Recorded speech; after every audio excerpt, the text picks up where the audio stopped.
ਸਾਰੇ ਵਿਦਿਆਰਥੀਆਂ ਨੂੰ ਪਿਆਰ ਭਰੀ ਸਤਿ ਸ਼੍ਰੀ ਅਕਾਲ। ਪਿਆਰੇ ਵਿਦਿਆਰਥੀਓ, ਅੱਜ ਅਸੀਂ YouTube ਤੇ ਆਪਣਾ ਜੋ ਟੌਪਿਕ ਕਰਨਾ ਹੈ ਉਹ ਸਾਡਾ BA2 ਇਲੈਕਟਿਵ ਪੰਜਾਬੀ ਦੇ ਪੇਪਰ ਨਾਲ ਸੰਬੰਧਿਤ ਹੈ। ਥਰਡ ਸਮੈਸਟਰ 'ਚ ਬੇਟਾ ਜੋ ਹੈ BA2 ਇਲੈਕਟਿਵ ਵਾਲੇ ਬੱਚੇ ਜਿਹੜੇ ਨੇ ਉਹ ਛੰਦ ਪੜ੍ਹਦੇ ਹੁੰਦੇ ਨੇ ਕਿ ਛੰਦ ਕੀ ਹੁੰਦੇ ਨੇ। ਦੋਹਰਾ, ਸੋਰਠਾ, ਚੌਪਈ ਆਦਿ ਜਿਹੜੇ ਛੰਦ ਨੇ ਸਾਰੇ ਦੇ ਸਾਰੇ ਉਹਨਾਂ ਨੂੰ ਤੁਸੀਂ ਯਾਦ ਕਰ ਲੈਂਦੇ ਹੋ, ਰੱਟਾ ਵੀ ਮਾਰ ਲੈਂਦੇ ਹੋ, ਪਰ ਉਹਦੇ ਤੋਂ ਪਹਿਲਾਂ ਜੋ ਹੈ ਛੰਦ ਕੀ ਹੈ, ਇਕੱਲਾ ਛੰਦ ਕੀ ਹੈ, ਉਹ ਵੀ ਤੁਹਾਡੇ ਲਈ ਸਮਝਣਾ ਜੋ ਹੈ ਬਹੁਤ ਜ਼ਰੂਰੀ ਹੈ। ਅਤੇ ਅੱਜ ਜਿਹੜਾ ਸਾਡਾ ਟੌਪਿਕ ਹੈ ਉਹ ਸਾਡਾ ਇਹ ਹੀ ਹੈ ਕਿ ਅਸੀਂ ਇਹ ਕਰਨਾ ਹੈ ਕਿ ਛੰਦ ਕੀ ਹਨ, ਕੀ ਹੁੰਦੇ ਨੇ ਛੰਦ। ਛੰਦ ਦਾ ਸ਼ਾਬਦਿਕ ਅਰਥ ਹੈ ਬੰਧਨ। ਛੰਦ ਦਾ ਸ਼ਾਬਦਿਕ ਅਰਥ ਹੈ ਬੰਧਨ। ਕਿਸੇ ਵੀ ਰਚਨਾ ਦਾ ਇੱਕ ਵਿਸ਼ਾ ਪੱਖ ਹੁੰਦਾ ਹੈ ਅਤੇ ਦੂਜਾ ਰੂਪਕ ਪੱਖ। ਜਿਸ ਤਰ੍ਹਾਂ ਬੇਟਾ ਸਾਡੇ ਜਿਹੜੇ ਨੇ ਦੋ ਪੱਖ ਹੁੰਦੇ ਨੇ, ਇੱਕ ਅਸੀਂ ਅੰਦਰੋਂ ਹੁੰਦੇ ਹਾਂ, ਇੱਕ ਬਾਹਰੋਂ ਹੁੰਦੇ ਹਾਂ। ਇਸੇ ਤਰ੍ਹਾਂ ਕੋਈ ਵੀ ਜਿਹੜੀ ਰਚਨਾ ਹੁੰਦੀ ਹੈ, ਜਿਹੜੀ ਕਿਸੇ ਲੇਖਕ ਦੁਆਰਾ ਲਿਖੀ ਜਾਂਦੀ ਹੈ, ਉਹਦੇ ਵਿੱਚ ਦੋ ਪੱਖ ਹੁੰਦੇ ਨੇ। ਇੱਕ ਉਹ ਇੰਟਰਨਲ ਕਿਹੋ ਜਿਹੀ ਹੈ, ਇੱਕ ਉਹ ਬਾਹਰੋਂ ਦੇਖਣ ਨੂੰ ਕਿਹੋ ਜਿਹੀ ਹੈਗੀ ਹੈ। ਜਿਹੜਾ ਉਹਦਾ ਬਾਹਰ ਵਾਲਾ ਪੱਖ ਹੈ ਉਹ ਰੂਪਕ ਪੱਖ ਅਖਵਾਉਂਦਾ ਹੈ ਅਤੇ ਰੂਪਕ ਪੱਖ ਨਾਲ ਹੀ ਸੰਬੰਧੀ ਜਿਹੜੇ ਹੁੰਦੇ ਨੇ ਉਹ ਛੰਦ ਹੁੰਦੇ ਨੇ। ਵਿਸ਼ੇ ਪੱਖ ਨੂੰ ਛੱਡ ਕੇ ਜਦੋਂ ਅਸੀਂ ਰੂਪਕ ਪੱਖ ਦੀ ਗੱਲ ਕਰਦੇ ਹਾਂ ਤਾਂ ਲੇਖਕ ਨੇ ਕਿਸ ਛੰਦ ਨੇਮ ਨੂੰ ਅਪਣਾ ਕੇ, ਮਤਲਬ ਕਿ ਕਿਹੜੇ ਛੰਦ ਨੂੰ ਅਪਣਾ ਕੇ, 10 ਛੰਦ ਨੇ ਘੱਟੋ ਘੱਟ ਤੁਹਾਡੇ ਕੋਲ, ਕਿਹੜੇ ਛੰਦ ਨੂੰ ਅਪਣਾ ਕੇ ਕਿਸ ਤੋਲ ਤੁਕਾਂਤ ਦੇ ਨਾਲ, ਤੁਕਾਂਤ ਮਤਲਬ ਕਿ ਜਿਹੜੀਆਂ ਤੁਕਾਂ ਉਹਨੇ ਯੂਜ਼ ਕੀਤੀਆਂ ਨੇ ਉਹਨਾਂ ਦਾ ਆਪਸ ਵਿੱਚ ਮੈਚ ਨੂੰ, ਮਤਲਬ ਕਿ ਕਿਹੜੀਆਂ ਤੁਕਾਂ ਦੇ ਤੁਕਾਂਤ ਨਾਲ ਰਚਨਾ ਨੂੰ ਪੇਸ਼ ਕੀਤਾ, ਉਸ ਨੂੰ ਅਸੀਂ ਜੋ ਹੈ ਛੰਦ ਆਖਦੇ ਹਾਂ। ਛੰਦ ਜਿਹੜੇ ਹੁੰਦੇ ਨੇ ਉਹਨੂੰ ਅਸੀਂ ਤਖੜੀ ਦੇ ਵੱਟਿਆਂ ਦੀ ਤਰ੍ਹਾਂ ਅਸੀਂ ਉਹਨਾਂ ਨੂੰ ਯੂਜ਼ ਕਰਦੇ ਹੈਗੇ ਹਾਂ। ਕਵਿਤਾ ਨੂੰ ਨਾਪਣ ਦਾ, ਕਵਿਤਾ ਦੇ ਉਹਨਾਂ ਨੂੰ ਨਾਪਣ ਦਾ, ਪਦਾਂ ਨੂੰ ਨਾਪਣ ਦਾ ਇੱਕ ਬਹੁਤ ਵਧੀਆ ਜਿਹੜਾ ਤਰੀਕਾ ਹੈ ਉਹ ਛੰਦ ਹੁੰਦੇ ਨੇ। ਭਾਵ ਅਜਿਹੀ ਰਚਨਾ ਜੋ ਪਿੰਗਲ ਦੇ ਨੇਮਾਂ ਅਨੁਸਾਰ, ਪਿੰਗਲ ਦੇ ਨੇਮਾਂ ਅਨੁਸਾਰ ਅਰਥਾਤ ਵਰਣ ਜਾਂ ਅੱਖਰ, ਹੁਣ ਆਪਾਂ ਪਿੰਗਲ ਦੀ ਗੱਲ ਕਰ ਰਹੇ ਹਾਂ, ਨਾਲ ਹੀ ਵਰਣ ਜਾਂ ਅੱਖਰ, ਵਰਣ ਜਾਂ ਅੱਖਰ ਇੱਕੋ ਹੀ ਹੁੰਦੇ ਨੇ। ਜਿਵੇਂ ਊੜਾ ਆੜਾ ਈੜੀ ਸਾਰੇ ਤੁਹਾਡੇ ਵਰਣ ਨੇ, ਇਹ ਤੁਹਾਨੂੰ ਪਤਾ ਹੈ।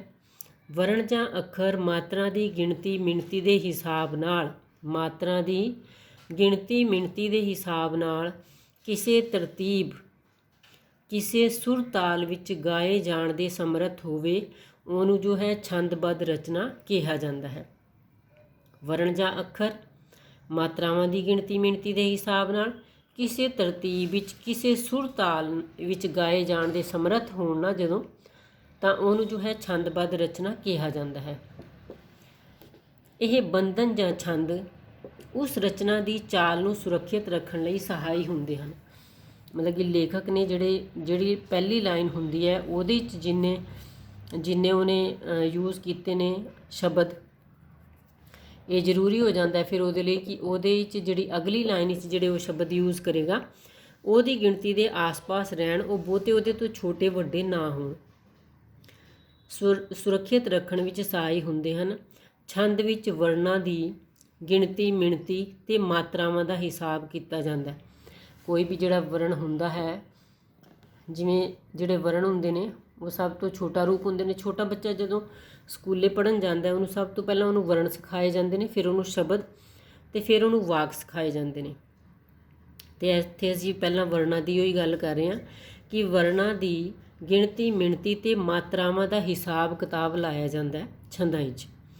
ਕਿਸ ਸੁਰ ਤਾਲ ਵਿੱਚ ਉਹਨੂੰ ਗਾਇਆ ਜਾਏ, ਕਿਸ ਤਾਲ ਨਾਲ ਰਚਨਾ ਨੂੰ ਕਿਵੇਂ ਅਤੇ ਕਿੱਥੇ ਗਾਇਆ ਜਾਵੇ, ਇਸ ਦਾ ਗਿਆਨ ਵੀ ਜੋ ਹੈ ਛੰਦ ਚਾਲ ਵਿੱਚੋਂ ਸਾਨੂੰ ਪਤਾ ਲੱਗਦਾ ਹੈ। ਛੰਦ ਨੂੰ ਸਮਝਣ ਲਈ ਕੁਝ ਨੇਮ ਜ਼ਰੂਰੀ ਹਨ, ਜਿਨ੍ਹਾਂ ਵਿੱਚੋਂ ਆਪਾਂ ਹੁਣ ਗੱਲ ਕਰਦੇ ਹਾਂ। ਵਰਣ, ਦੂਜਾ ਮਾਤਰਾ, ਫਿਰ ਲਘੂ ਅਤੇ ਫਿਰ ਗੁਰੂ। ਕਿ ਤੁਹਾਨੂੰ ਪਤਾ ਹੋਏ ਵਰਣ ਕੀ ਹੁੰਦੇ ਨੇ, ਮਾਤਰਾ ਕੀ ਹੁੰਦੀ ਹੈ, ਲਘੂ ਗੁਰੂ ਕੀ ਹੁੰਦੇ ਨੇ। ਵਰਣ ਜੋ ਹੈ, ਹੁਣੇ ਮੈਂ ਓਰਲ ਵੀ ਤੁਹਾਨੂੰ ਦੱਸਿਆ ਕਿ ਛੋਟੇ ਬੱਚੇ ਨੂੰ ਪਹਿਲਾਂ ਸਕੂਲ ਵਿੱਚ ਵਰਣ ਸਿਖਾਏ ਜਾਂਦੇ ਨੇ, ਫਿਰ ਉਹ ਸ਼ਬਦ ਬਣਾਉਂਦਾ ਹੈ, ਠੀਕ ਹੈ ਨਾ, ਫਿਰ ਵਾਕ ਬਣਾਉਂਦਾ ਹੈ। ਵਰਣ ਅੱਖਰਾਂ ਨੂੰ ਕਿਹਾ ਜਾਂਦਾ ਹੈ। ਅੱਖਰ ਲਿਖਤ ਵਿੱਚ ਆਪਣੀ ਇਕੱਲੀ ਆਵਾਜ਼ ਦਿੰਦੇ ਹਨ। ਉਹਦੀ ਜਦੋਂ ਲਿਖਦੇ ਹੈਗੇ ਆ ਉਸ ਵੇਲੇ ਉਹਨਾਂ ਦੀ ਆਪਣੀ ਇਕੱਲੀ ਆਵਾਜ਼ ਹੁੰਦੀ ਹੈ।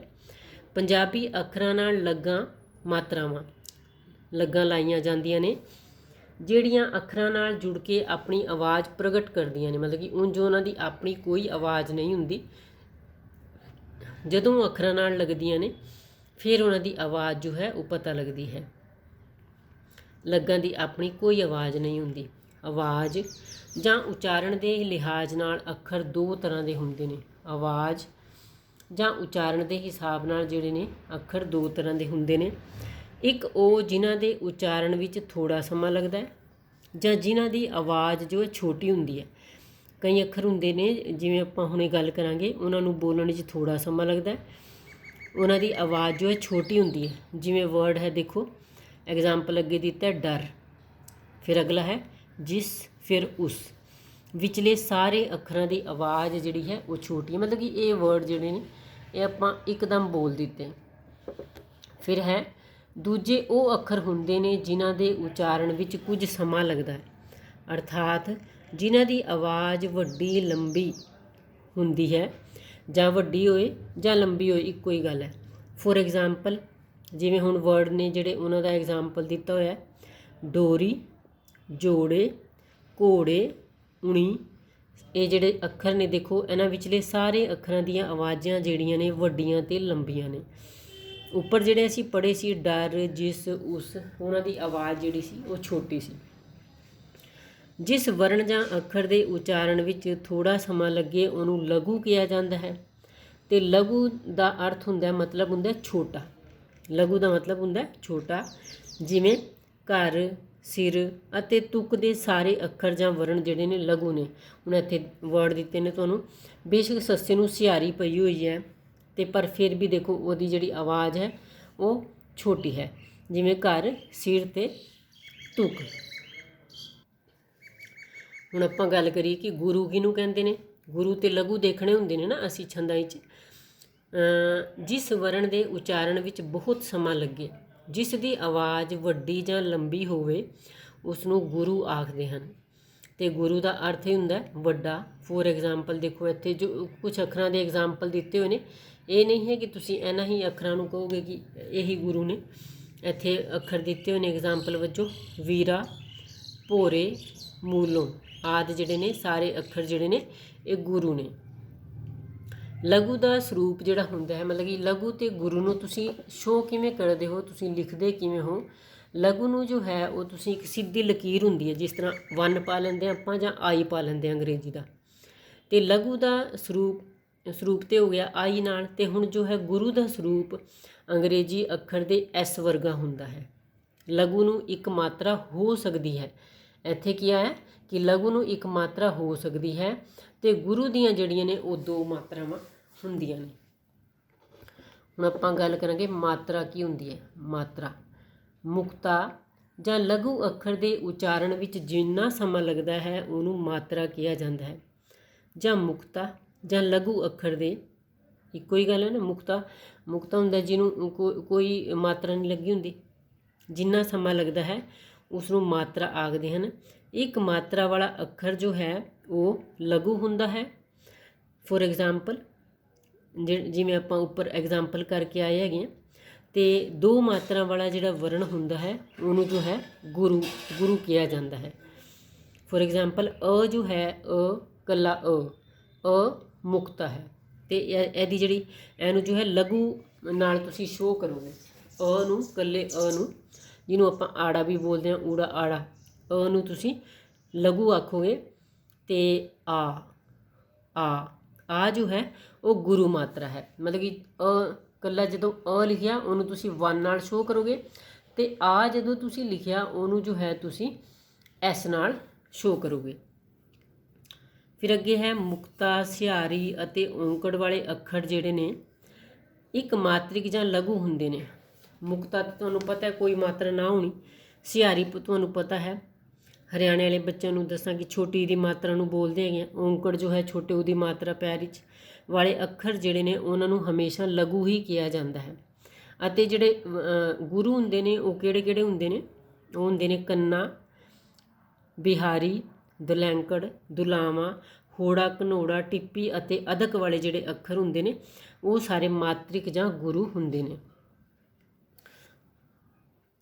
ਹੁਣ ਅਸੀਂ ਇੱਕ ਵਾਰੀ ਹੋਰ ਜੋ ਹੈ ਐਗਜ਼ਾਮਪਲ ਵੇਖ ਵੀ ਲਈਏ ਲਘੂ ਵਾਲੇ। ਦੇਖੋ ਆਪਾਂ ਲਿਖਿਆ ਕਸਰਤ, ਇਹਨੂੰ ਜਦੋਂ ਤੁਸੀਂ ਲਗਾਓਗੇ ਨਾ ਲਘੂ ਗੁਰੂ, ਇਹਨੂੰ ਸਾਰੇ ਤੁਸੀਂ 1 ਅੱਖਰ ਲਗਾਓਗੇ ਇਹਦੇ ਉੱਤੇ, 1 ਉਹਨੂੰ ਲਘੂ ਦਾ ਸਾਈਨ ਕਿਹਾ ਜਾਂਦਾ ਹੈ। ਫਿਰ ਹੈ ਬਰਕਤ, ਬਰਕਤ ਨੂੰ ਵੀ ਤੁਸੀਂ ਸਾਰੇ ਲਘੂ ਵਾਲੇ ਸਾਈਨ ਲਗਾਓਗੇ। ਮਿਹਨਤ ਨੂੰ ਵੀ ਸਾਰੇ ਤੁਸੀਂ ਲਘੂ ਵਾਲੇ ਸਾਈਨ ਲਗਾਓਗੇ ਕਿਉਂਕਿ ਮਾਤਰਾ ਜੋ ਹੈ ਸਿਆਰੀ ਵਾਲੀ ਹੈ। ਵਿੱਚ ਸਾਰੇ ਅੱਖਰ ਲਘੂ ਹਨ ਅਤੇ ਹਰ ਇੱਕ ਸ਼ਬਦ ਜੋ ਹੈ ਉਹ ਚਹੁੰ ਮਾਤਰਾ ਦਾ ਹੈ।